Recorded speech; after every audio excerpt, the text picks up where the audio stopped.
Hey y'all, I'm James Wright. Welcome to my shop, and today we are making a Luthier's clamp with these fun little toggle thingies. Let's have some fun.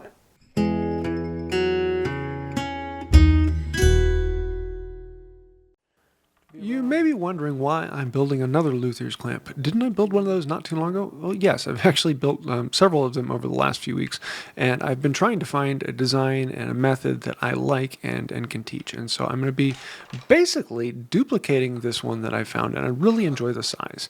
First thing we're going to do is create the beam, and this is a piece that is about 1/4 inch thick by however long you want it to be, by about 1.25 inches, 1.5 inches tall. You can make it just about anything you want as long as it is stiff enough to support the length you want to make it out of. Also, I'm going to be cutting it out of this really straight-grained white oak. You want something relatively hard. It doesn't have to be crazy hard. It just needs to be decently hard. And so the white oak is good for this. A hard maple would also be great. And I'm going to rip it down to about 1.25 inches or so. I want to come back and smooth off all of the saw marks from it and make sure that the two edges are parallel. It is very important that the two edges are parallel because the slide is going to be sliding along that, and it needs to have a consistent amount so it's not moving in and out.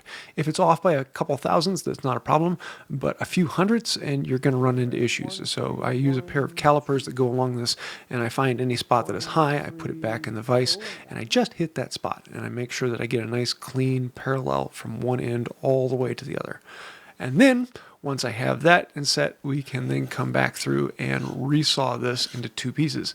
And the nice thing is if you're going to be making two of them, which you usually make clamps in a set, you can resaw this beam down and get two beams out of it and know that the two of them are exactly the same. Every now and then I like to pull out the Japanese saw and improve my skill in that, and it works really, really well. And a Japanese saw is fantastic for beginners because it will track straight and true as long as you set it up straight and true. The problem is if there's any bit of variance or if it catches the grain and starts to go off, it becomes very, very hard to control.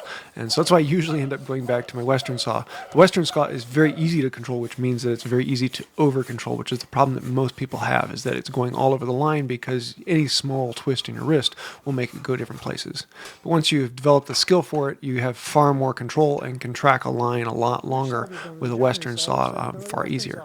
And here you can see the difference, the Western saw down at the bottom and the Japanese saw at the top with all that mess up.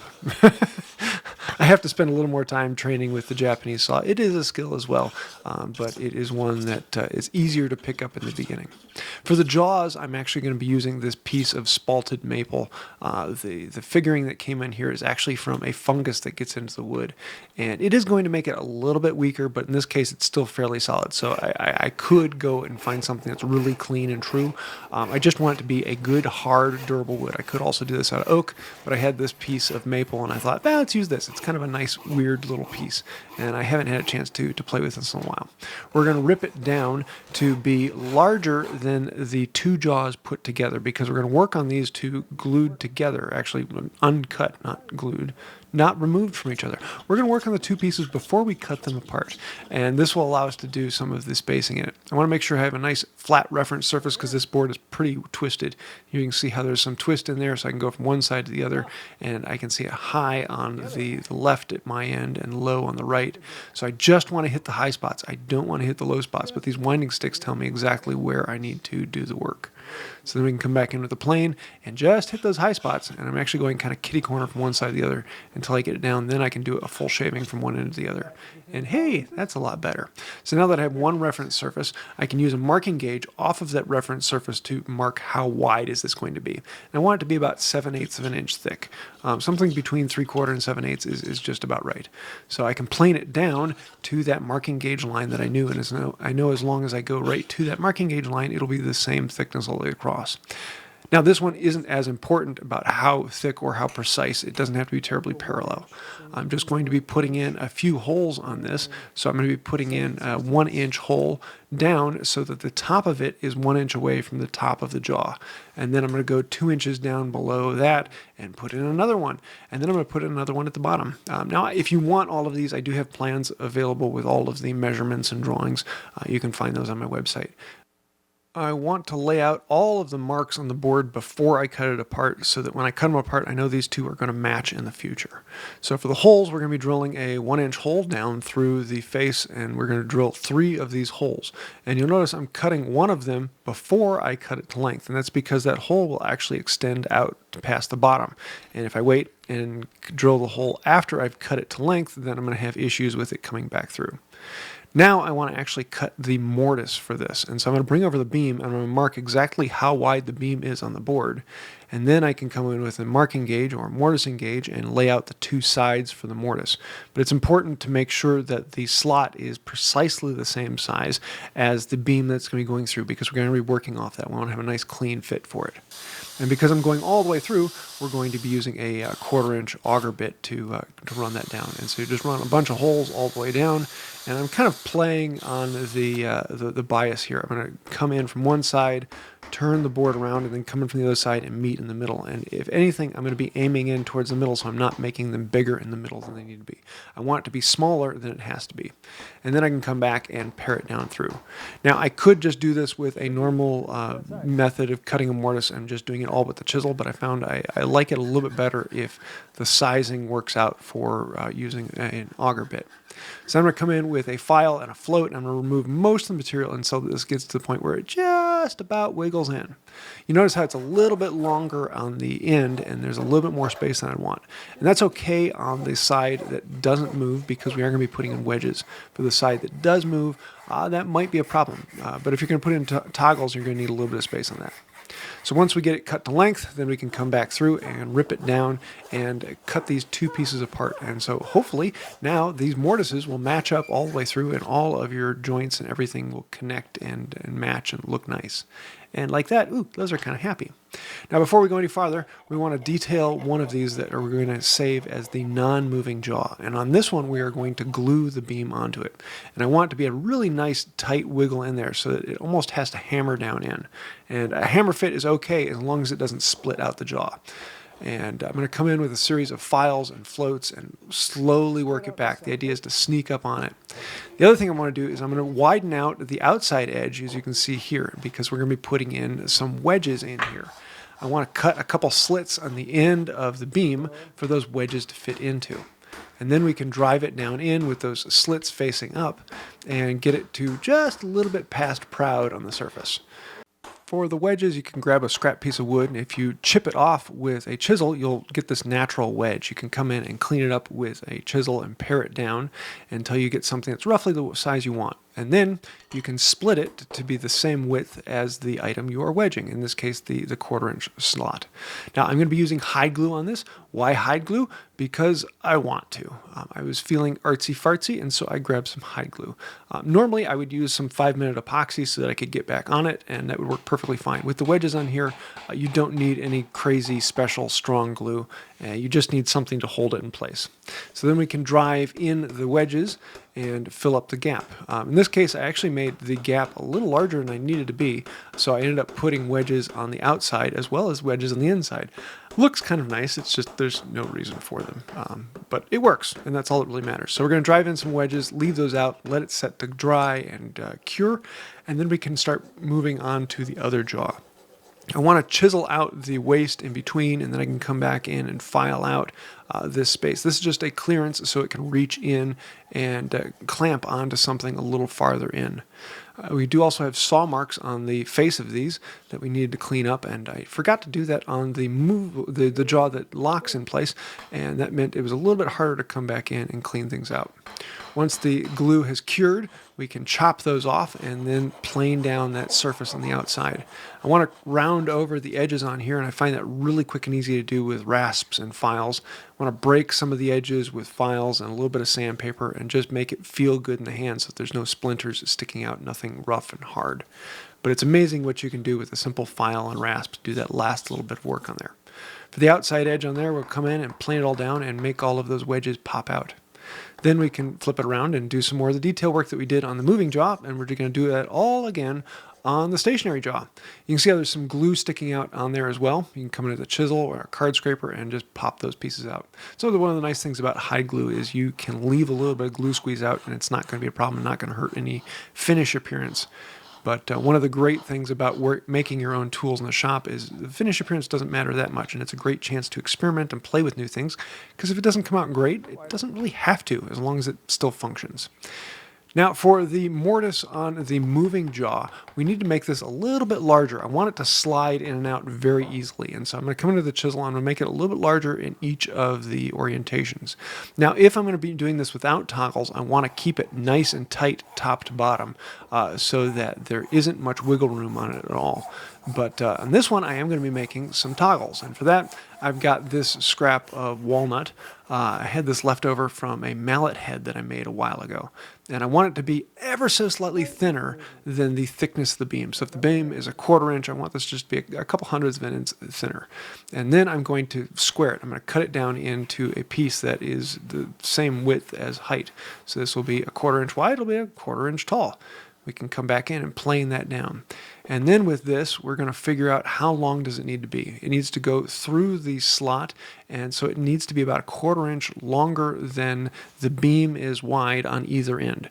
So if the beam is 1 inch, then this needs to be a 1/2 inch longer. In other words, 1.5 inches, so you have a 1/4 inch on either side.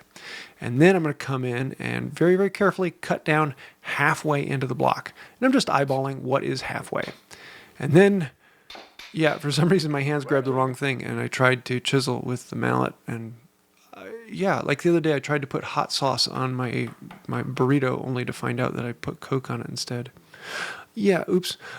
We can come in at the chisel and remove that little bit of gap in between those, and then file it down nice and smooth, and there, you've got a toggle. There's not much to it. It's just this elongated U shape. Just make sure when you're chipping out the material that you leave a little bit of space on there. So I can put one on either side of the beam and measure exactly what that width is, and I want to widen out this slot to match that. Except for I want it to be just a hair bigger so that it still slides, like 1/100th of an inch more. Not much at all, just a tiny bit. And then we can come back in and pare out the two ends of this mortise so that this will all fit into it. Now I want to make these actually slightly tipped. Now they can be straight across, but if you tip it slightly so that the jaws touch before the bodies do, then it just makes it work a little bit easier and you can get more direct force on there. And then when you clamp it down, the two jaws end up being parallel when they're under force. So you can slide it together and make sure everything slides in, and then you'll realize, wait a second, the jaws don't touch. And that's because, yeah, we need to put some cork in the top. And I've done this twice, and each time I always forget about the cork and wonder, why don't the jaws touch? Because there's a toggle that comes in between. Now, I've done cork before, and I thought, I've got some rubber mat. Let me play with this. And so I'm going to shear this mat down. It's 3/8 of an inch thick, and I'm going to put half of it on one side and half of it on the other. And so I'm playing with different methods of cutting it to length, and honestly, the best thing is just a good sharp knife. Cut that down, and then I actually want to saw this in half. And so I'm going to resaw this tiny piece of leather with a knife. And I'm kind of interested to see how it works. I'm going to use a little bit of 5-minute epoxy to glue these onto the two faces, and it works better if you have some cork. And I like to work regular 1/4 inch thick cork you can get for cork boards. Works really well to squeeze it on there. Make them a little bit larger than they need to be, glue them onto the face, and then it's very easy to come back and shear off the rest and trim them to the exact size of the jaw face. And at this point, we can set it aside and come back a little later, and it's basically finished. Everything else is just aesthetics or little things to make it a little more functional or fun. Nothing really changes its actual usability after this. I want to come in through and shear off a little bit of excess with a knife or a chisel. The rubber just wasn't working quite right. Even with a good sharp tool, it needed to actually be sawn a little bit to cut through. It's a very resilient, heavy material that dulled the blades fairly quickly. For the finish on this, I have been playing with different boiled linseed oils and different oils of different types. And I have used this several times before, which is tried and true Danish oil. And their Danish oil is basically just boiled linseed oil. I think that there is a thinner in there as well to thin it out a little bit. But it's probably the closest thing I can possibly get to my homemade boiled linseed oil. It is incredibly clean and simple, gives you that color you look for. It's just a little more expensive. And I think it's the one I'm going to end up going with. It's the one I've been experimenting with the most, and I kind of like it. So yeah, tried and true Danish oil. But oh man, I just love the way it makes that pop, especially with the spalting and the maple. It's a really, really beautiful. You let it soak up as much as it wants, rub off the excess, and then you can apply paste wax. And yes, I do even put some paste wax on the beam. I polish it off pretty well, and it still clamps down nicely. On the end, I want to drill a small hole, and this small hole is what I'm going to put a small screw into. And the only purpose for the screw is so that the beam doesn't slide off of the end. Because it slides off the end, the two toggles fall out, and then you're looking for the toggles, and it's all sorts of problems. But just having that small screw in the end stops it from sliding out and makes everything a little easier. And just like that, we now have a functioning vise. And the nice thing about it is you can squeeze it with whatever your hand strength can get, and then you can pop it apart. And it clamps really well. It doesn't supply a huge amount of force. It's only as much force as you can put in with your hand. But it's enough for a luthier to clamp small pieces in place without them breaking and hold them while the glue dries. And there's a lot of times where you just need a little bit of force to hold something in place. And just like that, you've got a luthier's clamp. Happy. There you have it, a luthier's clamp. These are incredibly fun. They don't put a lot of pressure on, but sometimes you don't need a lot of pressure. You just need something to be very delicately held together. And that's why they're a luthier's clamp, because a lot of the pieces and parts for making violins and guitars and things of that nature are very small and delicate. You don't need much clamping force, you just need enough to hold it in place. So just having that little bit of squeeze that you can put over any size is really useful. Now you may remember in a recent video I made this one, and it was one without toggles. It was just a straight hole. I was experimenting with different methods and different types, and I decided that I actually do like it with the toggles a little bit more. It just makes it a little bit easier to break loose. You can do it without, but actually putting those in actually makes it function a little bit easier. So yeah, I like this one. Now I am actually going to be doing a class here soon where you can build these, and a few people will actually be able to build them in the shop, but we will have it online as well, so you can build along live. And it will be a two-part build series, so we'll be having a lot of fun making a luthier's clamp. It's a great project to learn a couple new skills and try different things to make sure that something actually works. But it is a relatively simple project. Now you may know that some luthier's clamps actually have this little lever on here, and that adds a little bit more force. It makes it a little stronger. Most modern ones, especially the ones you can buy, come with that little lever. It is nice, and in the future I might make one of those. But these are simpler, and most of the time when you don't need that much clamping force, this is just a little bit more fun, and I really enjoy this simple structure. So if you'd like to join in on the class, go down below and there'll be a link to all that information, as well as if you have any questions, thoughts, ideas, or even snide remarks, throw them down in the comments down below. If you just want to put comment down below, that really means a lot. It helps us get in front of more people. You know how it works. YouTube is all about the algorithm, and commenting down below does help. But if you really want to be amazing and you want to really help out the channel, then think about joining these people over here. Those are some of the patrons on Patreon. And between patrons and members, you guys support this channel. We are completely sponsored by you, and without you, we wouldn't exist. So if you'd like to find out more about that, links down below. I think they'll do it for now. And until next time, have a wonderful day. A luthier is someone who makes hollow body wooden instruments. And a luthier's clamp is what you use when you need to apply a little bit of pressure to your luthier because they owe you some money.